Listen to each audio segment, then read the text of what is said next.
Hello दोस्तों, good evening. कैसे हो दोस्तों? आज की क्लास में हम जानेंगे उपयोगिता के विषय में।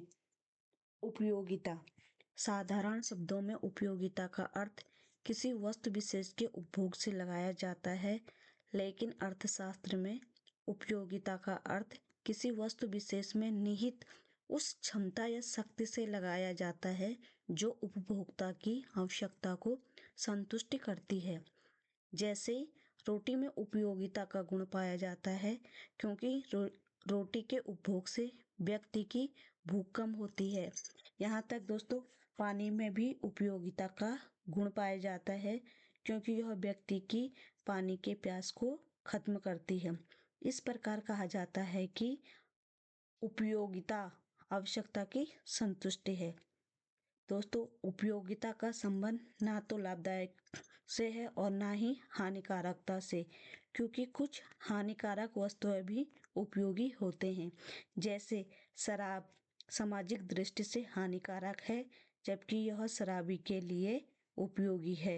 यह शराबी के शराब की तलब को कम करती है। उपयोगिता उपयोगिता सापेक्ष होती है। यह समय, स्थान और व्यक्ति के आधार पर अलग अलग हो सकती है।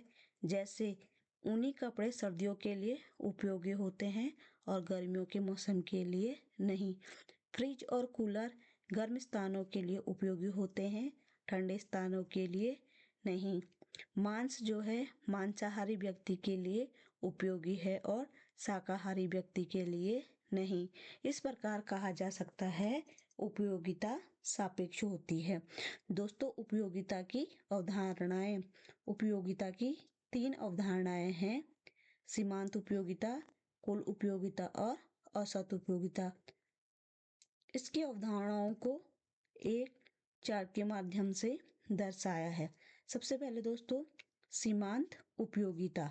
सीमांत उपयोगिता किसी वस्तु के लगातार या उत्तरोत्तर इकाई के उपभोग करने से उसकी अगली या अंतिम इकाई से जो उपयोगिता प्राप्त होती है उसे सीमांत उपयोगिता कहते हैं। कुल उपयोगिता किसी वस्तु के लगातार या उत्तरोत्तर इकाई के उपभोग करने से जो उपयोगिता प्राप्त होती है उसे कुल उपयोगिता कहते हैं। औसत उपयोगिता कुल उपयोगिता को उसकी इकाइयों से भाग देने पर जो उपयोगिता प्राप्त होती है उसे औसत उपयोगिता कहते हैं। दोस्तों, सीमांत उपयोगिता और कुल उपयोगिता को एक टेबल के माध्यम से समझाया गया है, जो इस प्रकार है। सबसे पहले दोस्तों, वस्तु की इकाइयां लिखी गई हैं, फिर सीमांत उपयोगिता और कुल उपयोगिता। सबसे पहले हम सीमांत उपयोगिता के विषय में जानेंगे। दोस्तों, जब हम वस्तु की पहली इकाई का उपभोग करते हैं तो हमें 40 के बराबर सीमांत उपयोगिता प्राप्त होती है। जब दूसरी इकाई का उपभोग करते हैं तो 30 के बराबर सीमांत उपयोगिता प्राप्त होती है। जब तीसरी इकाई का उपभोग करते हैं तो 20 के बराबर सीमांत उपयोगिता प्राप्त होती है। चौथी इकाई से हमें 10 के बराबर सीमांत उपयोगिता प्राप्त होती है। पांचवी इकाई का उपभोग करने से हमें सीमांत उपयोगिता 0 प्राप्त होती है। दोस्तों, जिस बिंदु पर हमें सीमांत उपयोगिता 0 प्राप्त होती है उस बिंदु को पूर्ण संतुष्टि का बिंदु भी कहते हैं। अगर हम उसके बाद भी उपभोग को जारी रखते हैं तो हमें ऋणात्मक सीमांत उपयोगिता प्राप्त हो जाती है।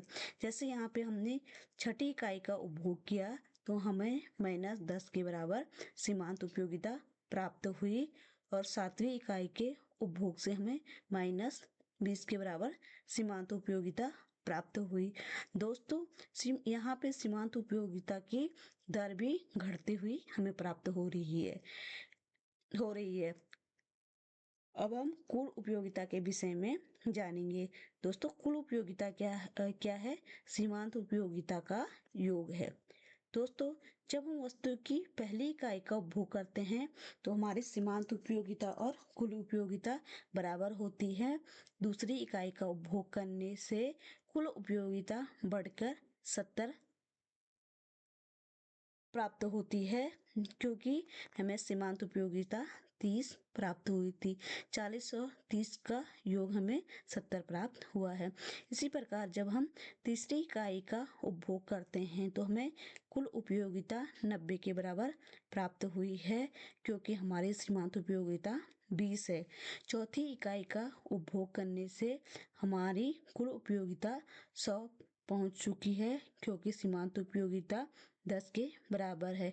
पांचवी इकाई का उपभोग करने पर भी हमें कुल उपयोगिता 100 ही प्राप्त होती है, क्योंकि सीमांत उपयोगिता इस बिंदु पर 0 है। इस बिंदु पर सीमांत उपयोगिता 0 होने के कारण कुल उपयोगिता स्थिर हो जाती है। ठीक है, स्थिर होने के बाद भी यदि हम उपभोग की इकाइयों को जारी रखते हैं तो हमारी कुल उपयोगिता क्या होती है, घटना शुरू हो जाती है।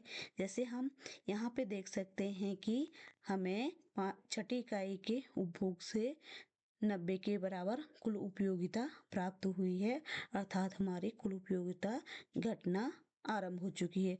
सातवीं इकाई का उपभोग करने से हमें कुल उपयोगिता और भी घटी हुई प्राप्त हुई है, जो 70 है, क्योंकि हमें सीमांत उपयोगिता -20 प्राप्त हुई थी। दोस्तों, इसमें हम देखते हैं कि कुल उपयोगिता में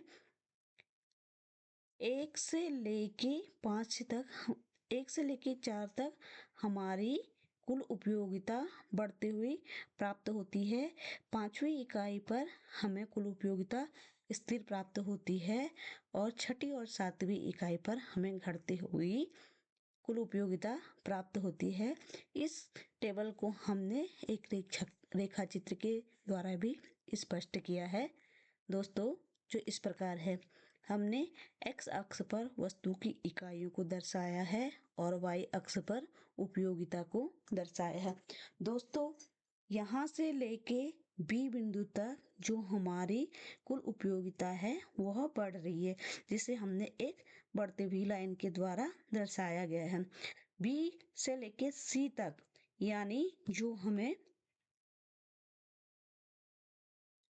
चौथी और पांचवी इकाई से कुल उपयोगिता प्राप्त हुई, वो स्थिर प्राप्त हुई, वो हमने B और C से दर्शाया है। यानी B और C के मध्य हमें स्थिर उपयोगिता प्राप्त हुई है। हमने उसके पश्चात ही अपने उपभोग को जारी रखा है, जिसके कारण हमें C से लेकर D तक घटती हुई कुल उपयोगिता प्राप्त हुई है। इसे हमने इस प्रकार एक रेखा चित्र द्वारा दर्शाया गया है। दोस्तों, कुल उपयोगिता का वक्र जो होता है वो अंग्रेजी के उल्टे यू आकार का होता है। ये एक बहुत इम्पोर्टेंट क्वेश्चन है। दोस्तों, सीमांत उपयोगिता को भी हमने इसमें एक रेखा चित्र के द्वारा स्पष्ट किया है। इस रेखा चित्र में A से लेके F तक जो हमें सीमांत उपयोगिता प्राप्त हुई है वह धनात्मक है। F पर पूर्ण संतुष्टि का बिंदु है, जहाँ पे हमें शून्य उपयोगिता प्राप्त हुई है। F से लेकर G तक हमारी सीमांत उपयोगिता ऋणात्मक रही है। दोस्तों, आज की क्लास में इतना ही। मिलते हैं नेक्स्ट क्लास के साथ। धन्यवाद।